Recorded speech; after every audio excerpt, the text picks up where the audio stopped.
श्री शिवाय नमस्तुभ्यम। हर हर महादेव। दोस्तों, पूज्य गुरु जी ने अभी अपनी कल की शिव महापुराण की कथा मई रविवार के दिन किया जाने वाला एक बेलपत्र और चावल दाने का एक ऐसा विशेष उपाय बताया है जो उन्होंने आज तक अपनी किसी भी कथा में नहीं बताया है। पूज्य गुरु जी ने कहा कि जब आपके हाथ तंग चल रहे हो, जब रुपये पैसे कहीं से प्राप्त ही ना हो पा रहे हो, जीवन में चारों तरफ से सिर्फ और सिर्फ परेशानियां आ गई हो, उनसे बाहर निकलने का कोई रास्ता ना दिखाई दे रहा हो, तो 13 अप्रैल 2025 रविवार के दिन कर लेना एक चावल दाने वाला यह उपाय होगी। हर मनोकामना पूरी मिलेगी, सभी दोषों से मुक्ति, इतना धन आएगा कि संभाले नहीं संभलेगा। माता लक्ष्मी जी और महादेव जी के आशीर्वाद से पूरे साल धन बरसता रहेगा। दोस्तों, जैसा कि आप सभी लोग जानते हैं कि 13 अप्रैल 2025 यानी रविवार को पड़ रही है वैशाख महीने की प्रतिपदा तिथि। और दोस्तों, यह वह तिथि है जो वैशाख महीने में पड़ने वाली सबसे बड़ी और वैशाख महीने की पहली प्रतिपदा तिथि है, क्योंकि यह रविवार के दिन पड़ रही है और हमारे हिंदू धर्म में इसका बहुत ही बड़ा और विशेष महत्व होता है। पूज्य गुरु जी ने कहा है कि अगर कभी भी मौका लग जाए और वैशाख महीने की प्रतिपदा तिथि रविवार को पड़ जाए तो आप लोगों को सिर्फ और सिर्फ एक चावल दाने वाला उपाय तो अवश्य ही करना चाहिए, क्योंकि इन दोनों तिथियों का संयोग बहुत ही कम आता है। इसी के साथ दोस्तों, गुरुजी ने कहा है कि जब भी वैशाख महीने की प्रतिपदा तिथि पड़े तो आप लोगों को सिर्फ और सिर्फ एक चावल दाने वाला उपाय तो अवश्य करना चाहिए। यह उपाय इतना खास है कि अगर आपने सही मुहूर्त पर सही क्रिया अनुसार एक चावल दाने वाला उपाय कर लिया, जो प्राचीन काल के समय का महाउपाय है, तो मान के चलिए दोस्तों, महादेव जी के आशीर्वाद से आपके जीवन का कितना ही बड़ा दुख हो, उससे आपको मुक्ति मिल जाएगी। आपकी कोई भी मनोकामना हो, मान लीजिए आप नौकरी की तैयारी कर रहे थे तो आपकी नौकरी लग जाएगी, आपका बंद पड़ा व्यापार चल पड़ेगा। और दोस्तों, आप जिस बीमारी से आप बहुत दिनों से परेशान थे, उस बीमारी से आपको मुक्ति मिल जाएगी। आपके जीवन में धन आना शुरू हो जाएगा, आपके जीवन में धन आने के नए नए रास्ते खुल जाएंगे। और मान के चलिए दोस्तों, फिर आपको किसी भी प्रकार की परेशानी का सामना नहीं करना पड़ेगा। इसीलिए दोस्तों, 13 अप्रैल रविवार के दिन आप लोगों को इस वाले उपाय को जरूर कर लेना है। भले ही आपने पूरे साल भर इस उपाय को ना किया हो, पर अगर आपने इस वैशाख महीने में पड़ने वाली प्रतिपदा के दिन अगर इस वाले उपाय को कर लिया तो आपको इस उपाय को करने का वह फल मिलेगा जिसकी आपने कभी कल्पना भी नहीं करी होगी। इसीलिए आप लोग इस एक बेलपत्र और चावल दाने वाले उपाय को एक बार जरूर कर लेना, ताकि आप लोगों के हाथ से यह मौका ना जा सके और आपको इस उपाय को करने का फल मिल सके। दोस्तों, यह उपाय पंडित जी ने अपनी अभी की ही शिव महापुराण की कथा में बताया है, जो इस उपाय को आज हम आपको बहुत अच्छे से समझाने वाले हैं। इस वीडियो को देखने के बाद इस उपाय को समझने के लिए आपको कोई और वीडियो को देखने की जरूरत नहीं पड़ेगी।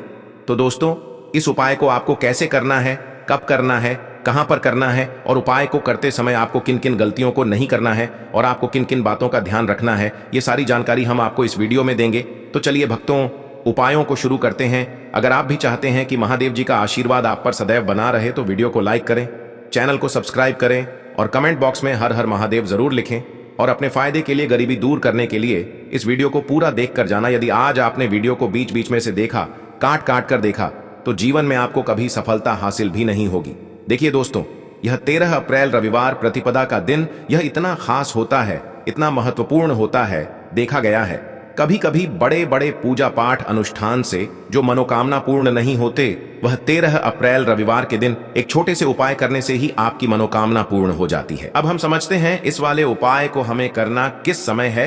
इस एक बेलपत्र और चावल दाने वाले उपाय को हमें वैशाख महीने के रविवार के दिन करना किस समय है। तो देखिए, इस उपाय को करने का जो समय है वह सुबह का समय है और शाम का समय भी है। अब देखिए, यहां पर हम मुख्य रूप से सुबह का समय नहीं बोलेंगे, क्योंकि 13 अप्रैल रविवार प्रतिपदा का दिन है और इस दिन प्रदोष काल के समय का बहुत महत्व होता है। बाकी अगर सुबह के समय भी करेंगे तो भी अच्छा होगा, उसमें कोई भी दिक्कत वाली बात नहीं है। तो चलिए जानते हैं इस विशेष उपाय के बारे में। लेकिन उससे पहले एक प्रार्थना, अगर आप इस चैनल पर नए हैं तो आप इस वीडियो को लाइक करें, चैनल को सब्सक्राइब करें और कमेंट बॉक्स में आप अपनी राशि या अपना नाम जरूर डाल दें, क्योंकि हम राशि से जुड़ा भाग्य भी बताते हैं और भाग्य में चल रही परेशानियों को दूर करने के लिए वह आसान से आसान उपाय भी बताते हैं। तो चलिए अब हम अपने सबसे पहले उपाय की बात कर लेते हैं। देखो, इस उपाय को आप सुबह से लेकर शाम तक कर सकते हैं। तो चलिए बढ़ते हैं उपाय की ओर। देखिए, इसके लिए आपको क्या करना है, एक काली मिर्च लेनी है। देखो, ध्यान से समझना, एक काली मिर्च लेनी है और ध्यान देना है कि काली मिर्च कहीं से भी खंडित नहीं होनी चाहिए। फिर इसके बाद आपको लेना है एक गोल बाती का दीपक। देखिए दीपक आप चाहे तो माटी का ले लें, और यदि आपके पास माटी का दीपक नहीं है तो आप यह दीपक शुद्ध आटा लगा करके एक दीपक बना सकते हैं। बस आपको ध्यान देना है कि उस आटे में आपको नमक या हल्दी का प्रयोग नहीं करना है, ठीक है?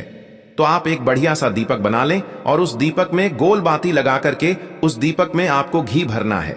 देखो, गाय का शुद्ध घी आपको उस दीपक में भरना है। अब क्या करना है, आपको इन दोनों चीजों को लेकर चले जाना है बेलपत्र के पेड़ के पास। देखो, गुरुजी ने अपनी अभी की शिव महापुराण कथा में भी बताया था, जो भी व्यक्ति प्रदोष काल में जो भी एक दीपक प्रज्वलित कर देता है उसके घर पर धन की कमी नहीं हो सकती। देखो, यदि आपके घर के आसपास कहीं बेलपत्र का पेड़ नहीं है या घर से काफी दूर पड़ता है और आप जा नहीं सकते, तो आगे हम यह भी बताएंगे कि कैसे इस उपाय को करना है। अगर बेलपत्र वृक्ष ना हो तो देखो, अब आपको प्रदोष काल में इन दोनों चीजों को लेकर चले जाए बेलपत्र के पेड़ के पास में। अब क्या करना है, सबसे पहले आपको उत्तर दिशा की ओर मुंह करके आपको खड़े हो जाना है और जो आप दीपक लेकर गए हैं उससे आपको बेलपत्र की जड़ में प्रज्वलित करना है। दीपक प्रज्वलित करने के बाद आपको एक काली मिर्च अपनी हथेली पर रखना है और बेलपत्र के पेड़ का आपको 5 बार परिक्रमा लगा लेना है। और यदि आप परिक्रमा बेलपत्र के पेड़ का नहीं लगा सकते हैं तो आपको दीपक को चारों ओर कुछ इस तरह से दीपक के ऊपर से 5 बार घुमा देना है, मतलब आरती करना है। और घुमाने के बाद आपको उसी काली मिर्च को दीपक में डाल देना है और वहीं पर बैठकर हाथ जोड़ करके आंख बंद करके आपको जो भी आपके जीवन में समस्याएं हैं, घर से लक्ष्मी जी का निवास नहीं है, घर में लक्ष्मी जी प्रवेश नहीं कर रही है, और भी जीवन में जो भी समस्याएं हैं, तो उस समय आपको विनती करनी है, ठीक है? अब इसके बाद यदि आपके घर के आसपास कहीं बेलपत्री का पेड़ नहीं है तो आपको इन सब चीजों को लेकर चले जाना है शंकर जी के मंदिर में। और शिव जी के मंदिर पहुंचकर आपको क्या करना है, आपको इसी एक दीपक को आपको शंकर जी के मंदिर की जो चौखट होती है ना, वहां पर आपको इस दीपक को जलाना है। और दीपक जलाते समय आपका मुख उत्तर दिशा की ओर होना चाहिए। दीपक जलाने के बाद आपको क्या करना है, एक काली मिर्च अपनी हथेली पर रखना है और आपके जीवन में जो भी समस्याएं हैं, चाहे वह समस्या परिवार को लेकर हो या फिर धन को लेकर हो, वह समस्या बोलनी है। और बोलने के बाद आप उसी काली मिर्च को दीपक में डाल देना है और आपकी कामना पूर्ण हो जाए, घर में लक्ष्मी जी का निवास हो, ऐसी कामना आपको कर लेनी है। देखिए, शंकर जी की मंदिर की जो चौखट होती है ना, उसमें 33 कोटि देवी देवता निवास करते हैं। यदि आप वहां पर दीपक जलाते हैं तो इससे भगवान शिव तो प्रसन्न होते ही है, साथ ही आपको 33 कोटि देवी देवताओं का आशीर्वाद प्राप्त होता है। और वह सभी प्रसन्न होते हैं जिनकी आशीर्वाद से आपकी कामना 100% पूरी होती है। आप यह उपाय जरूर करिएगा, बहुत ही छोटा सा उपाय है, करके देखिएगा। देखिए, अब हम जान लेते हैं गुरुजी द्वारा बताए गए दूसरे उपाय के बारे में। इस उपाय के लिए आपको मात्र 2 लौंग लेनी होगी, यानी कि आपको एक लौंग का जोड़ा लेना है। 2 फूल वाली आपको लौंग लेनी है। लौंग का जोड़ा कहीं से भी खंडित नहीं होना चाहिए, इस बात का ध्यान रखें। इसी के साथ में आपको लेना होगा लाल चंदन का पाउडर। देखिए, यदि आपके पास लाल चंदन की लकड़ी है तो उसे घिसकर भी आप चंदन के रूप में प्रयोग कर सकते हैं। यदि पाउडर है तो उसका भी आप अपने उपाय के लिए प्रयोग कर सकते हैं। देखिए, चंदन जो है वह तेज का प्रतीक माना गया है और साथ ही साथ जीवन के अंधकार को दूर करने का प्रतीक माना गया है। अब इसी के साथ में आपको मात्र एक तांबे के पात्र के अंदर शुद्ध जल लेना होगा अपने घर से। अब दोस्तों, ये तीनों सामग्री लेकर के सीधे आपको पहुंच जाना होगा भगवान शिव के मंदिर में। देखिए, इसी के साथ में आपको एक गोल बाती का दीपक भी लेना होगा। दीपक आप मिट्टी का भी ले सकते हैं, शुद्ध घाटा मढ़कर उसका भी तैयार कर सकते हैं। और दीपक में आपको शुद्ध घी का प्रयोग करना है। लेकिन जैसे ही आप इन सभी सामग्रियों को मंदिर में लेकर के पहुंचेंगे, मंदिर में जैसे ही आप चौखट के वहां पर पहुंचेंगे तो मंदिर की चौखट के सीधी तरफ आप जो अपने साथ एक गोल बाती का दीपक लेकर के आए हैं, उसे आपको सबसे पहले तो प्रज्वलित कर देना है। यानी कि जैसे ही आप मंदिर की चौखट के वहां पर प्रवेश करते हैं तो उसके सीधी तरफ आपको यह गोल बाती का दीपक प्रज्वलित कर देना है।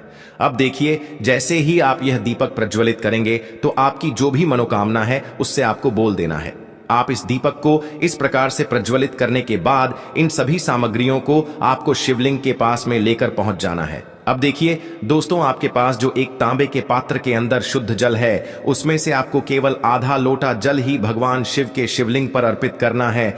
आधा लोटा जल आपको उसी पत्र के अंदर बचा लेना है। अब दोस्तों, आपके पास जो 2 लौंग है, यानी कि एक लौंग का जोड़ा है, उससे आपको अपना नाम और अपने गोत्र को बोलते हुए आपकी जो भी समस्या चल रही है, आपके जीवन में जो भी परेशानी उत्पन्न हो रही है, उन्हें आपको बोल देना है। और ये जो लौंग का जोड़ा है, इसे आपको भगवान शिव के शिवलिंग पर अर्पित कर देना है। जैसे ही आप यह 2 लौंग शिवलिंग पर चढ़ाएंगे तो अपना हाथ जो है वहां पर आपको रखना है और महादेव से आपको प्रार्थना करनी है कि मेरे जीवन की यह जो परेशानियां हैं वह सभी दूर हो जाएं। यानी कि आपके जीवन में धन की संबंधित परेशानी चल रही है, कर्ज की समस्या चल रही है, बच्चों का पढ़ाई लिखाई में मन नहीं लग पा रहा है, घर के जो आर्थिक संकट है वह सभी दूर हो, व्यापार आपका ढंग से नहीं चल पा रहा है, घर में रोग की स्थिति बनी हुई है, यानी कि जिस भी प्रकार की आपकी समस्याएं हैं उसे आपको महादेव से बोल देना है और महादेव से इन सभी समस्याओं को दूर करने के लिए आपको प्रार्थना कर लेनी है। अब देखिए दोस्तों, आपने जो 2 लौंग शिवलिंग पर समर्पित की थी उसे आपको वहां से उठा लेना है और इन दोनों लौंग को आपको शिवलिंग से उठा करके सीधे उससे जल के पात्र के अंदर डाल देना है। यानी कि आपने आधा लोटा जल और बचाया हुआ था, उसी के अंदर आपको यह 2 लौंग डाल देनी है और साथ में आप जो लाल चंदन लेकर के आए थे उस लाल चंदन को भी आपको उसी पात्र के अंदर डाल देना है। यानी कि आधा लोटा जल और बचा हुआ है तो उसी आधे लोटे जल के अंदर आपको यह लाल चंदन भी डाल देना है। अब देखिए, इस आधे लोटे जल में है जिसमें आपने 2 लौंग डाली है, लाल चंदन डाला है, उसे सीधे लेकर के आपको पहुंचना है बेलपत्र के वृक्ष के वहां पर। देखिए, बेलपत्र का वृक्ष यदि आपके घर पर है तो वहां पर आपको आ जाना है, आपके घर के आसपास कहीं भी है तो वहां पर आपको पहुंच जाना है और उसके बाद आपका जो मुख है वह उत्तर दिशा की ओर होना चाहिए और उसके बाद आपको अपना नाम और अपने गोत्र को बोलना है और पुनः अपने जो भी परेशानियां शिवलिंग के पास में बोली थी उन्हें आपको वापस से बेलपत्र के वहां पर भी बोल देनी है। और यह जो आधा लौटा जल और है, इससे आपको पूरा बेलपत्र के वृक्ष की जड़ में श्री शिवाय नमस्तुभ्य इस मंत्र का जाप करते हुए समर्पित कर देना है। तो बस इतना सा उपाय आपको करना है, जो भी आपकी परेशानी है, समस्या है, उससे महादेव निश्चित ही दूर करेंगे।